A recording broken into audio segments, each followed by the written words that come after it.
চাকরি প্রত্যাশী আমার ভাই ও বোনেরা, আশা করি আপনারা সকলে ভালো আছেন। আমিও ভালো আছি। পল্লী ক্ষুদ্র কৃষি উন্নয়ন ফাউন্ডেশনে যে 400-র মতো বিশাল বড় একটা নিয়োগ বিজ্ঞপ্তি প্রকাশ করছে। এর মধ্যে একটা পদ আছে মাঠ কর্মী। এখানে 18 থেকে 35 বছর যাদের বয়স রয়েছে, যদি আপনারা মাধ্যমিক পাস থাকেন বা মাদ্রাসা থেকে যারা দাখিল পাস আছেন, 18 থেকে 35 বছর বয়স, 32 না কিন্তু 18 থেকে 35 বছর বয়স, বিবাহিত অবিবাহিত ছেলে মেয়ে সকলে আবেদন করতে পারবেন। এখন বিষয়টা হলো, যেহেতু নিয়োগ বিজ্ঞপ্তি তারা প্রকাশ করছে, এই যে মাঠ কর্মী পদ 80 জন লোক নেবে। 80 জন, 20তম গ্রেড 8,250 টাকা থেকে 20,010 টাকা বেচিক, 80 জন লোক নেবে। এখন বিষয়টা হলো, আপনাদের আগে জানতে হবে যে আসলে এই যে নিয়োগ বিজ্ঞপ্তিটা প্রকাশ করছে যে পল্লী ক্ষুদ্র কৃষি উন্নয়ন ফাউন্ডেশন, এই মাঠ কর্মী পদের কাজ কি, এটা আপনাদের অবশ্যই জানতে হবে। তাই আজকের এই ভিডিওর মাধ্যমে এই মাঠ কর্মী নিয়ে আমরা আলোচনা করব। 18 থেকে 35 বছর যাদের বয়স রয়েছে, ছেলে মেয়ে উভয় আবেদন করতে পারবেন বাংলাদেশের 64 জেলা থেকে। আবেদনের নিয়ম এবং এই পদের কাজ কি, সেই বিষয় নিয়ে আলোচনা করব। তার আগে বলে দেই, আপনারা যারা আমার ইউটিউব চ্যানেলে নতুন, তারা অবশ্যই আমার ইউটিউব চ্যানেলটা সাবস্ক্রাইব করে রাখবেন, লাইক বাটনটা ক্লিক করে রাখবেন। এখন বিষয়বস্তুটা নিয়ে আমরা মেন বিষয়টা যেটা, সেটা নিয়ে আমরা আলোচনা করি। এখন মেন বিষয়টা আমরা একটু যদি আলোচনা করি, যে মাঠ কর্মী বিষয়টা নিয়ে আগে একটু নিয়োগটা আমি একটু আপনাদের পড়ে শোনাই। স্ক্রিনের উপরে দেখতে পাচ্ছেন, মাঠ কর্মী আবেদন করতে পারবেন 18 থেকে 35 বছর মধ্যে যারা আছেন সকলে।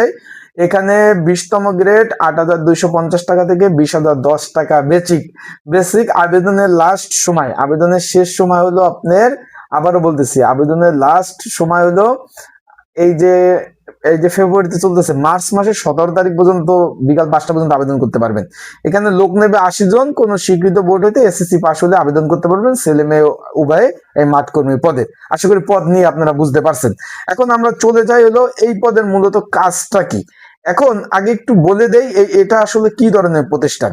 এটা হলো, আমি একটু আপনাদের একটু বলে দেই, এটা হলো আসলে, এটা কিন্তু আপনারা অনেকেই জানেন না এটা কি ধরনের প্রতিষ্ঠান। এটা হলো মূলত আপনার বেসরকারি একটা এনজিও টাইপের একটা প্রতিষ্ঠান, যেটা সামাজিক আর্থসামাজিক উন্নয়ন নিয়ে কাজ করে। এই প্রতিষ্ঠানের কাজ কি, এই বিষয়ে ইনশাল্লাহ একটা ভিডিও আপলোড দেবো আমার ইউটিউব চ্যানেলে। এই প্রতিষ্ঠানের আসলে কাজ কি, সেই বিষয়ে কিন্তু ইনশাল্লাহ আপনারা জানতে পারবেন যে প্রতিষ্ঠানের আসলে কাজগুলো কি কি কি কি কাজ করে। ভিডিও আমার এই ইউটিউব চ্যানেলে আপলোড দেবো, সেখান থেকে দেখে আপনারা বিস্তারিত বিষয় জানতে পারবেন। এখন মূলত আমরা এখানে যে মাঠ কর্মী যে পদটা রয়েছে, এটা মূলত হলো, এর পদের মূলত এন্ট্রি লেভেল বা ফিল্ড স্টাফ, আমরা যেটা বলবো যে এন্ট্রি লেভেলে কাজ করতে হয়, এবং ফিল্ড স্টাফে ফিল্ডে মূলত মাঠ কর্মীরা কাজ করে থাকে। পদের নামে মাঠ কর্মী, তার মানে তাদের যে ফিল্ডে মূলত কাজ করতে হবে। যারা আমার ইউটিউব চ্যানেলে নতুন, অবশ্যই ইউটিউব চ্যানেলটা সাবস্ক্রাইব করে রাখবেন, লাইক বাটনটা ক্লিক করে রাখবেন। আপনাদের মূল্যবান মন্তব্য আপনারা কিন্তু অবশ্যই প্রকাশ করবেন। এখন এখানে একটু আপনাদের আমি একটু বলে দেই যে বিষয়টা, এটা হলো এন্ট্রি লেভেল বা মাঠ ফিল্ডে কাজ করতে হবে, অর্থাৎ একটি অফিসে বসে চাকরি করার না, বেশিরভাগ সময় মাঠে কাজ করতে হয়। বিষয়টা বুঝতে পারছেন যে এখানে যে আপনি অফিসে বসে যে কাজ করবেন তা কিন্তু না, এটা বেশিরভাগ সময় আপনাদের কিন্তু ফিল্ড পর্যায়ে বা মাঠ পর্যায়ে আপনাদের কিন্তু কাজ করতে হবে।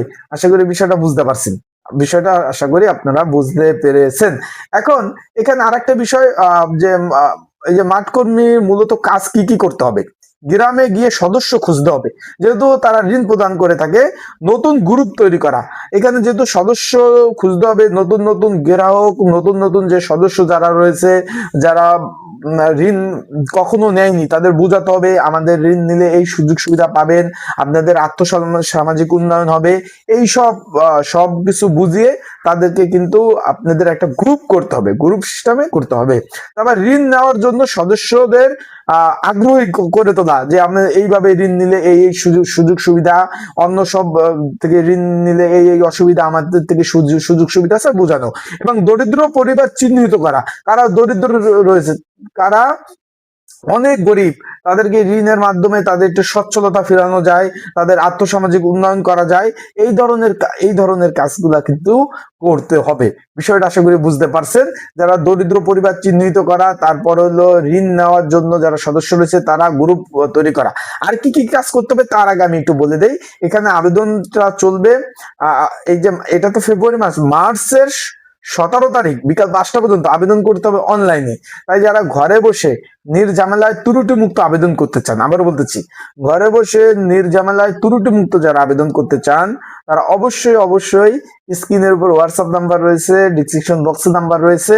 এখানে কিন্তু ভাই 18 থেকে, আপনারা বুঝতেই তো পারছেন যে অন্য সব চাকরিতে 18 থেকে আপনার 32 বছর, এটা 18 থেকে 35 বছর পর্যন্ত কিন্তু আপনারা কিন্তু আবেদন করতে পারবেন।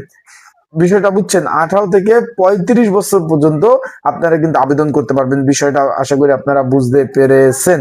তার মানে যারা আবেদন করতে চান তারা আমার স্ক্রিনের উপর হোয়াটসঅ্যাপ নাম্বার, ডিসক্রিপশন বক্সে নাম্বার, এই নাম্বারে কিন্তু মেসেজ করতে পারেন, যোগাযোগ করতে পারেন। যোগাযোগ করলে কি কি ডকুমেন্ট লাগবে, কাগজপত্র লাগবে আমি বলে দেবো, সেই ডকুমেন্ট গুলো দিলে আবেদন করে দেওয়া যাবে। এন্ড আরেকটা বিষয়, পড়াশোনার প্রিপারেশন প্রস্তুতিমূলক সাজেশন রয়েছে, সেটা নিয়েও কিন্তু আপনারা পড়তে পারবেন। 80 জন লোক নেবে ভাই, বিষয়টা আশা করি বুঝতে পারছেন। আর একটা বিষয় হলো, সরকারি চলমান অনেকগুলো চাকরি নিয়োগ বিজ্ঞপ্তি রয়েছে, যদি আপনারা সেই পদগুলোতে আবেদন করতে চান অবশ্যই যোগাযোগ করবেন। স্ক্রিনের উপর নাম্বার রয়েছে, ডিসক্রিপশন বক্সে নাম্বার রয়েছে, পিন কমেন্টে নাম্বার রয়েছে। এই নাম্বারে আমার সাথে যোগাযোগ করলে আমি কিন্তু আপনাদের সুন্দরভাবে আবেদনগুলো কিন্তু আপনাদের আমি করে দিব। আশা করি বিষয়টা বুঝতে পারছেন। যারা আবেদন করতে চান তারা অবশ্যই যোগাযোগ করবেন আমার সাথে। এখন বিষয়টা হলো আর কি কি কাজ করতে হবে। এখানে হলো নির্দিষ্ট দিন গ্রুপ সভা করা। এখন এখানে একটা সুন্দর একটা, যেহেতু আপনি মাঠ কর্মী, আপনার গ্রুপে যারা ঋণ নেবে তাদের নিয়ে একটা গ্রুপ তৈরি করতে হবে, এবং নির্দিষ্ট একটা দিন বা মাসের মধ্যে নির্দিষ্ট তারিখ থাকবে যে এই তারিখে আপনারা নির্দিষ্ট একটা সভা বা একটা নির্দিষ্টভাবে একটা মিটিং আপনারা করবেন। এই ধরনের কিন্তু একটা সুনির্দিষ্ট একটা দিক নির্দেশনা কিন্তু অবশ্যই থাকবে। তারপর হলো এখানে এখানে উপস্থিতি নেওয়া এবং নিয়ম কানুন বোঝানো, বিভিন্ন ধরনের যে আপনাদের যে অফিসিয়াল যে নিয়ম কানুন আছে এগুলো কিন্তু সুন্দরভাবে বোঝাতে হবে। তারপর রয়েছে কিস্তি সংগ্রহ করা, সদস্যের কাছ থেকে সাপ্তাহিক মাসিক কিস্তি আদায় করা। যেহেতু আপনারা এটা একটা উন্নয়নমূলক প্রতিষ্ঠান, যে পল্লী ক্ষুদ্র কৃষি উন্নয়ন ফাউন্ডেশন, তারা ঋণ প্রদান করে থাকে আর্থসামাজিক উন্নয়নের জন্য। যে কিস্তিটা আপনারা দিবেন সেটা কিন্তু আবার কিন্তু সেই কিস্তিটা সাপ্তাহিক বা মাসিক ভাবে এটা কিন্তু আবার উত্তোলন করতে হবে। মাসিক কিস্তি আছে, সাপ্তাহিক কিস্তি আছে, 15 দিন পর কিস্তি আছে, সেগুলো কিন্তু টাকাটা তুলতে হবে আপনার। টাকা তারপর অফিসে জমা দেওয়া এবং হিসাব মিলানো। আপনার কিন্তু এই টাকাটা কিন্তু অফিসে জমা দিতে হবে। আবারও বলতেছি, টাকাটা অফিসে জমা দিতে হবে এবং হিসাব আপনার মিলাতে হবে। বিষয়টা আশা করি আপনারা বুঝতে পারছেন। এখানে সাধারণত নির্দিষ্ট টার্গেট থাকে। ঋণ আবেদন সংগ্রহ করা, তারপর আর কি কি কাজ করতে হবে। ঋণ আবেদন সংগ্রহ করা, যেমন সদস্যদের ফর্ম পূরণ করানো, প্রয়োজনীয় তথ্য যাচাই, সদস্যরা যে ঋণ নিবে তাদের যে সদস্যদের যে একটা সদস্য ফর্ম আছে, বই আছে, তাদের আপনাদের যে চাকরি হওয়ার পরে একটা সদস্য ফর্ম আছে, বই আছে, সেটা পূরণ করা। তারপর 2 নাম্বার হচ্ছে প্রয়োজনীয় তথ্য যাচাই করা, যে এই সদস্য যে কাগজপত্র দিচ্ছে আসলে আর বাসা কোথায়, এ আসলে কি করে, এর কর্মটা কি, ইনকাম সোর্স কি, এই ধরনের কিন্তু আপনাদের কিন্তু অবশ্যই তথ্য যাচাই করতে হবে। তারপর সুপারভাইজারের কাছে তথ্য জমা দিতে হবে। আপনার উপরস্থ যে কর্মকর্তা থাকবে বা সহকারী মাঠ কর্মকর্তা থাকবে, আপনি তো হলো মাঠ কর্মী, তার উপরে আছে সহকারী মাঠ কর্মকর্তা, তারপর আছে কর্মকর্তা, তাদের কাছে এইসব রিপোর্ট জমা দিতে হবে। তারপর প্রতিদিন কত টাকা সংগ্রহ হলো সেই রিপোর্ট প্রদান করতে হবে। কতজন সদস্য সংগ্রহ করতে পারলেন প্রতিদিন সেটা রিপোর্ট প্রদান করতে হবে। কতজন বকেয়া রয়েছে সেগুলা আপনাদের রিপোর্ট কিন্তু প্রদান করতে হবে। আশা করি বিষয়টা বুঝতে পারছেন। সারাদিন কেমন কি কাজ রুটিন যাবে। সকালে অফিসে হাজিরা দিতে হবে, নির্দিষ্ট এলাকায় যেতে হবে, নির্দিষ্টভাবে কোন এলাকায় কোন দিন ডিউটি, এটা অফিস থেকেই কিন্তু শিফটিং বা অফিস থেকে কিন্তু এটা মেনটেনেন্স করা থাকে। আশা করি বিষয়টা বুঝতে পারছেন। এখানে কিন্তু অফিস থেকে কিন্তু মেনটেনেন্স করা থাকে। এখানে তারপর হলো আপনার এখানে গ্রুপ মিটিং করা, কিস্তি সংগ্রহ এবং বিকালে অফিসে এসে তা হিসাব মিলিয়ে দেওয়া। এখানে বেতন ব্যবস্থা হলো, এখানে তো এটি সরকারি 20তম গ্রেড নয়, তাদের অফিসিয়ালি 20তম গ্রেড। আশা করি বিষয়টা বুঝতে পারছেন। প্রতিষ্ঠানের নির্ধারিত বেতন পাবেন, হয়তো কিছুটা ভাতাও পাবেন, পেনশন নেই, সরকারি স্থায়ী হওয়ার কোনো ধরনের সুযোগ সুবিধা নাই।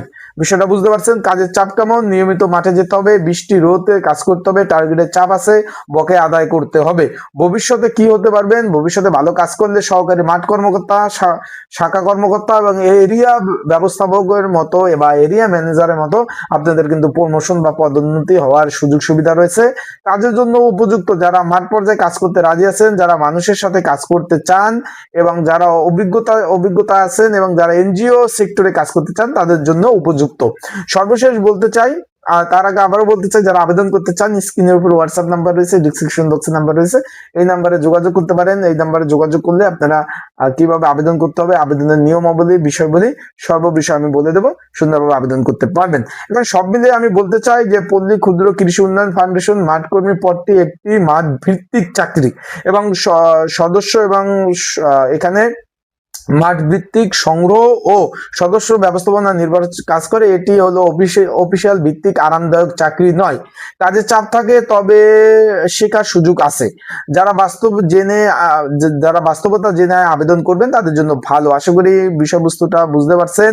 তাই ভালো থাকবেন, সুস্থ থাকবেন, আর অবশ্যই আপনাদের যে কোনো বিষয়, চাকরি সংক্রান্ত বিষয় আর এইগুলো নিয়ে প্রত্যেকটা পদ নিয়ে আলোচনা করব আমার ইউটিউব চ্যানেলে। আপনারা নজর রাখবেন, চোখ রাখবেন, বিস্তারিত বিষয় আপনারা জানতে পারবেন। আসসালামু আলাইকুম, ভালো থাকুন, সুস্থ থাকুন, চোখ রাখুন আমার ইউটিউব চ্যানেলে, ফেসবুক পেজে। আর অবশ্যই কমেন্টস করতে ভুলবেন না। আপনাদের যে কোনো মন্তব্য, যে কোনো বিষয় আপনারা কিন্তু আপনাদের মন্তব্য প্রকাশ করবেন।